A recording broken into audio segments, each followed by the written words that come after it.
Bollywood silver screen presenting mafia the game of survival. कहानी की शुरुआत साल 2072 मॉस्को शहर से होती है। इस जनरेशन में इंसान दो हिस्सों में बटा हुआ है, पहला जो कि बहुत ही अमीर है और दूसरा जो कि बहुत गरीब है और अपनी जिंदगी में स्ट्रगल कर रहा है। और इसी समय माफिया द सर्वाइवल नाम का एक रियलिटी गेम शो होता है। इस शो में जीतने वाले को बहुत पैसे मिलते हैं, लेकिन जो बाकी कंटेस्टेंट्स हैं उन सभी को मार दिया जाता है। शो का होस्ट सभी का स्वागत करता है और बताता है कि आप 11 लोग हैं, जिसमें से 9 सिविलियंस हैं और 2 माफिया हैं। किसी भी कंटेस्टेंट को नहीं पता होता कि कौन माफिया है और कौन सिविलियन। इन सब में से या तो माफिया जीतेंगे या फिर सिविलियन। इस गेम को जीतने के लिए सिविलियन को पता लगाना होगा कि माफिया कौन है और माफिया को छुप के रहकर खुद को सिविलियन बताना होगा जब तक वो फाइनल राउंड में ना पहुंच जाए। हर रात माफिया एक सिविलियन को मार देगा, तो जितनी जल्दी सिविलियन ने पता लगा लिया कि माफिया कौन है, उतने लोगों की जिंदगी को बचाया जा सकता है। होस्ट बताता है कि इस साल का विनिंग प्राइज $1 मिलियन है। इसी के साथ शो शुरू होता है। होस्ट सभी को अपने हाथ ऊपर करने को कहता है। सभी कंटेस्टेंट्स के सामने मिनी ड्रोन्स आते हैं जो कि रैंडमली सिलेक्ट करते हैं कि कौन माफिया है और कौन सिविलियन, और सभी के हाथ पर एक बार कोड देते हैं। अब होस्ट कंटेस्टेंट नंबर 1 से पूछता है, क्या तुम माफिया हो? वो कहता है, नहीं, मैं एक गैम्बलर हूँ। होस्ट बताता है कि इसका नाम ल्यूका है और ये इस गेम में सबसे बुजुर्ग है। ये एक सेल्फ मेड बिलियनियर है। इसके बाद होस्ट कंटेस्टेंट नंबर 2 के बारे में बताती है। इसका नाम इले है, जो कि 38 साल का इंजीनियर है।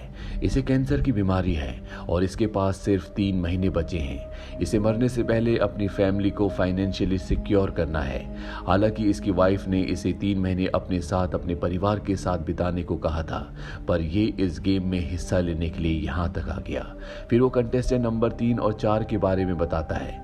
ये दोनों वाइल्ड कार्ड्स हैं। ये दोनों पैसे जीतने के लिए गेम नहीं खेल रहे, बल्कि ये अपनी आजादी पाने के लिए गेम खेल रहे हैं। होस्ट कंटेस्टेंट नंबर 3 और 4 से पूछते हैं, क्या तुम माफिया हो? ये दोनों कहते हैं कि नहीं। अगला कंटेस्टेंट नंबर 5, जिसका नाम वॉल्चर है, वो भी अपने आप को माफिया होने से मना करता है और कहता है कि मैं एक ऑफिसर हूँ। अगली कंटेस्टेंट है केट। वो कहती है कि मैं माफिया नहीं हूँ, मैं यहाँ अपने पास्ट को समझने आई हूँ। इसके बाद लॉरा को दिखाया जाता है, जो कंटेस्टेंट नंबर 7 है।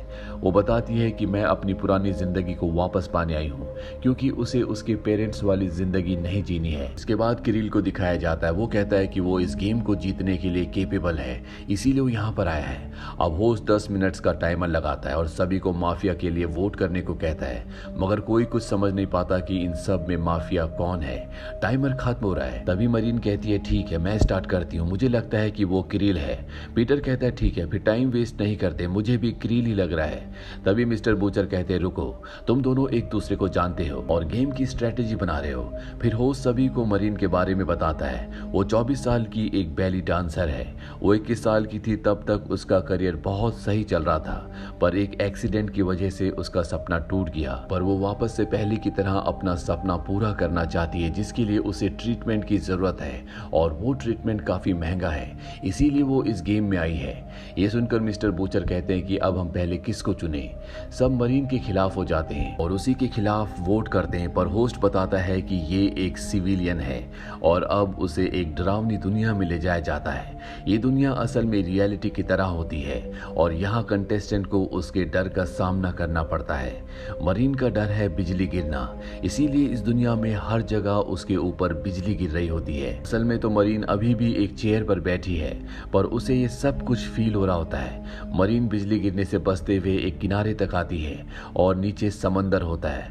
वो कूदने ही वाली होती है कि तभी उसके ऊपर बिजली गिर जाती है और असली दुनिया में भी उसकी मौत हो जाती है। फिर होस्ट अनाउंस करता है, ये माफिया का 75th सीजन है और इस सीजन की पहली मौत हो गई है। होस्ट कहता है, इस शो में लोगों की एक्चुअल मौत होती है, पर फिर भी यहाँ की प्राइज मनी को देखकर लोग इस गेम को खेलने आते हैं। अब सब बूचर को एलिमिनेट करते हैं और उसे भी एक दूसरी दुनिया में भेजा जाता है। वहां से एक आदमी पूछता है, क्या तुम मरने से डरते हो? बूचर कहता है कि नहीं, मैं मरने से नहीं डरता। फिर बूचर को एक खेल के मैदान में भेज दिया जाता है, जहाँ बूचर को 2 लोग बहुत बुरी तरह से मारते हैं। उन लोगों के पास बूचर को मारने के लिए तलवार भी होती है, पर बूचर के पास कुछ नहीं होता। फिर भी वो उन दोनों से लड़ता है और उन दोनों को मार देता है। तभी उसका पैर एक पत्थर से टकराता और वो जमीन पर लगी हुई रॉड के ऊपर गिर जाता है। रियल वर्ल्ड में होस्ट सभी को बताता है कि बूचर की मौत हो गई है। फिर वो 8 मिनट का टाइमर लगाता है और सभी को माफिया के लिए एक और वोट करने को कहता है। सभी लोग बहस कर रहे होते हैं। अभी कॉन्स्टेंटीन कहता है कि मैं आराम से बता सकता हूँ कि माफिया कौन है। होस्ट बताता है कि कॉन्स्टेंटीन को बचपन से ही भविष्यवाणी प्रिडिक्ट करने की ताकत मिली है। लोग उसे डार्क मैसेंजर के नाम से भी बुलाते हैं। कॉन्स्टेंटीन का डर बूढ़े होकर मरना है। कॉन्स्टेंटीन बताता है कि पीटर माफिया है। अब सब वोट करते हैं। 3 लोग कॉन्स्टेंटीन को वोट देते हैं और बाकी 6 पीटर को। लेकिन पीटर एक इनोसेंट सिविलियन निकलता है, पर उसके खिलाफ ज्यादा वोट होने की वजह से उसे भी उस दुनिया में भेज दिया जाता है। एक आदमी पीटर से पूछता है कि तुम्हारा डर क्या है। पीटर बताता है जब मैं छोटा था तो मुझे बुरे सपने आया करते थे और मैं उन्हीं सपनों में मर जाया करता था। अब उसे उसी के बुरे सपने में भेज दिया जाता है जहां वो समुद्र के बीच एक छोटी सी बोट में था और नीचे पानी में बहुत सारी शार्क्स होती हैं। पीटर खुद को बचाने के लिए एक शार्क को मार देता है और बाकी शार्क्स उस मरी हुई शार्क को खा लेती है। मौके का फायदा उठाकर पीटर किनारे पर जाने की कोशिश करता है, मगर उसे पानी में अपनी गर्लफ्रेंड मरीन दिखती है। मरीन उसे अपने पास बुलाती है। पीटर जैसे उसके पास जाता है वो एक शार्क में बदल जाती है और पीटर की भी मौत हो जाती है। होस्ट इन सबको बताता है कि तुमने पीटर को चुना, लेकिन वो माफिया नहीं था। तुमने 3 चॉइसेस की और तीनों की तीनों गलत थी। अभी भी दोनों माफिया तुम लोगों के बीच में है। अब आपको फिर से माफिया को ढूंढने का एक चांस मिल रहा है। इसके बाद होस्ट वल्चर के बारे में बताता है, जिसकी उम्र 45 साल है। वो मिलिट्री में ऑफिसर था, पर उसकी गलती की वजह से उसके सारे के सारे ऑफिसर्स की मौत हो गई। फिर होस्ट इवान के बारे में बताता है। वो बताता है कि वो अपने स्कूल से ग्रेजुएट होने के लिए बहुत खुश था, इसीलिए अपने दोस्तों के साथ कार में पार्टी कर रहा था। तभी उनकी कार का एक्सीडेंट हो गया। इवान और उसके दोस्त को किसी ने बचा लिया और उसके 2 दोस्तों की मौत हो गई। इवान का सबसे बड़ा डर है जेल में मरना। इसी बीच लॉरा की और वल्चर की आपस में बहस हो जाती है। लॉरा वल्चर के खिलाफ वोट कर देती है। वल्चर भी लॉरा के खिलाफ वोट करता है, मगर बाकी सभी लोग वल्चर को वोट देते हैं। होस्ट बताता है वल्चर एक इनोसेंट सिविलियन है और तुम लोगों ने फिर से एक गलत इंसान को चुना है। माफिया अभी तुम लोगों के बीच ही है। फिर वल्चर को भी उस दुनिया में भेज दिया जाता है जहां वो एक जंग के मैदान में होता है, पर उसके सारे टीममेट्स मारे जाते हैं। वल्चर हार नहीं मानता और बाहर निकलकर दुश्मनों को एक एक करके मार देता है। तभी उसकी गोलियां खत्म हो जाती है और दुश्मन उस पर हमला करके उसे मार देते हैं। अब अगली बारी लॉरा की थी। होस्ट बताती है कि लॉरा के पास सब कुछ था, एक घर, एक खुशहाल परिवार, और उसे अल्कोहल पीने की आदत लग गई, जिसके कारण उसके बड़े बेटे की मौत हो गई। लॉरा के पति के छोड़ने के बाद वो अकेली पड़ गई। लॉरा के अंदर सुसाइड करने की हिम्मत नहीं थी, क्योंकि उसे ऊंचाई से डर लगता है। उसने पिछले 8 साल से अपने घर को छोड़ा नहीं था। लॉरा यहाँ से जाने से पहले इवान को बताती है कि फ्रीवे पर मैंने तुम्हारी जान बचाई थी। और ये भी सच है कि मैंने तुम्हारे खिलाफ गवाही दी थी कि तुम ही ड्राइव कर रहे थे, जिस वजह से तुम्हें जेल हो गई थी। लॉरा इवान से माफी मांगती है।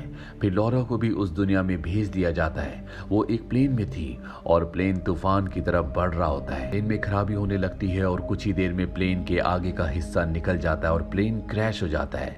लॉरा की भी रियलिटी की दुनिया में मौत हो जाती है। अब यहाँ कॉन्स्टेंटीन, ल्यूक और इवान होते हैं। सभी लोग कॉन्स्टेंटीन के खिलाफ वोट कर देते हैं। होस्ट बताता है कि कॉन्स्टेंटीन एक माफिया है। इस बार तुमने सही चुनाव किया। अब कॉन्स्टेंटीन को भी उस दुनिया में भेज दिया जाता है जहाँ सीढ़ियां उतरते उतरते वो अपने आप को आईने में देखता है और बूढ़ा होता रहता है। दरअसल उसका यही डर होता है कि वो बूढ़ा होकर मर गया। धीरे धीरे वो और बूढ़ा हो जाता है और खांसने लगता है। इसके बाद बीमारी की वजह से उसकी मौत हो जाती है। अब इवान को चुना जाता है, लेकिन ये भी एक सिविलियन निकलता है। इवान को भी उस दुनिया में भेज दिया जाता है जहां पर वो एक जेल में है। वो अपनी माँ को भी देखता है। आज उसका आखिरी दिन है। इसके बाद सोल्जर्स उसे अपने साथ ले जाते हैं और उसको भी मार देते हैं। अब होस्ट 2 मिनट का टाइमर लगाकर माफिया के लिए वोट करने को कहता है। होस्ट बताता है कि इस गेम के एक दिन पहले किरिल और केट इत्तेफाक से एक दूसरे से मिल गए थे। उन दोनों में अच्छी दोस्ती हो गई। बातों बातों में केट किरिल को बताती है कि उसे सांप और ऊंचाई से बहुत डर लगता है, पर इन दोनों को भी पता नहीं था कि ये दोनों आपस में इसी शो में मिलेंगे। अब केट को चुना जाता है, पर पता चलता है कि केट भी इनोसेंट है, यानी कि वो भी सिविलियन है, वो माफिया नहीं है। लेकिन उसे भी उस दुनिया में ले जाया जा रहा होता है। पर क्रिल उसकी कुर्सी पकड़ लेता है और वो भी केट के साथ उस दुनिया में चला जाता है। वहां ये दोनों आसमान में कांच के ऊपर खड़े होते हैं। क्रिल कहता है कि मुझे पता है कि तुम्हें ऊंचाई से डर लगता है, पर मैं तुम्हें बचा लूंगा, बस नीचे मत देखना। क्रिल उसकी तरफ बढ़ने लगता है, पर तभी कांच टूटने लगता है। क्रिल उसका हाथ पकड़ लेता है और कूद जाते हैं। ये उस जगह से तो बच जाते हैं, पर तब ये देखते हैं कि इनके सामने एक त्रिकोण लाइट है। ये उस तरफ बढ़ने लगते हैं। वहां पर बहुत बड़े बड़े सांप इनके ऊपर हमला कर देते हैं। ये उन सभी सांपों को मारकर आगे बढ़ते हैं और तभी यहाँ पर एक क्रिएचर आ जाता है जो इन दोनों के ऊपर अटैक कर देता है। क्रिल उस क्रिएचर के गले में त्रिकोण लाइट देखता है और वो उसके गले से उस लाइट को निकाल लेता है। उस त्रिकोण की मदद से वो उस क्रिएचर के ऊपर सूरज की रोशनी डालते हैं और क्रिएचर जलकर खाक हो जाता है। फिर ये दोनों उस ट्रायंगल को एक दीवार पर लगाते हैं, पर वहां पर कुछ नहीं होता। अब ये दोनों एक छोटे से घर में आते हैं। केट कहती है कि ये मेरा अनाथ आश्रम था, मुझे हमेशा से जानना था कि मुझे अनाथ आश्रम में क्यों छोड़ा गया। क्रिल कहता है कि तुम्हें इसका सामना करना होगा। देखते ही देखते केट का सारा पास्ट उसकी आंखों के सामने आ जाता है और अब ये दोनों बच जाते हैं। इसके बाद ये दोनों इस गेम के होस्ट के पास पहुंचते हैं और ये दोनों ही फाइनल विनर बन जाते हैं। फिर होस्ट सभी को बताता है कि रूल्स के मुताबिक अगर एक माफिया और एक सिविलियन बच जाते हैं तब माफिया खुद ब खुद शो का विनर बन जाता है। अभी दोनों के दोनों रियलिटी की दुनिया में वापस आ जाते हैं। दोनों के दोनों बहुत खुश हैं क्योंकि ये दोनों के दोनों जिंदा वापस आ गए और विनर बन गए। इसी के साथ ये फिल्म, ये कहानी यहीं पर खत्म हो जाती है। ये फिल्म सन 2016 में रिलीज हुई थी। IMDb पर इसकी रेटिंग है 4.2। उम्मीद करते हैं कि ये कहानी आपको पसंद आई होगी।